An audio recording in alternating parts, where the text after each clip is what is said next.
Now, if you're watching this programme, then you may well have had an influence on the policy of the Assembly and how many times the First and Deputy First Ministers appear to answer questions in the Chamber. Deputy Chair of the Committee on Procedures, Mervyn, Storey, said Stormont Live allowed people to see the Ministers being held to account and that their appearances should not be reduced.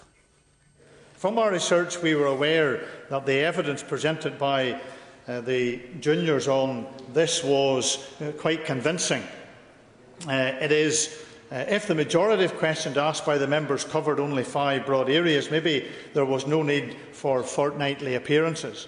However, and after considerable discussion, the committee agreed that there was a public expectation that the First Minister and the Deputy First Minister would appear fortnightly.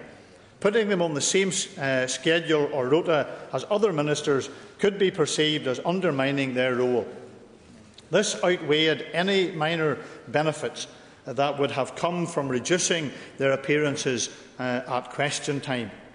By the same token, Mr Speaker, the weight of evidence on the type and standard of oral questions asked meant that the committee could not justify a recommendation that the First Minister and Deputy First Minister appear on a weekly basis. Let me just emphasise that point. If members begin to ask questions covering all aspects of the work of the department, then the committee may have to consider this decision. Question time will only work if members have the will to make it work, and this means widening the Mondays and the Tuesdays. There were a number of reasons behind this, and the increased media coverage was just one. The committee was surprised at the viewing figures from Stormont Live.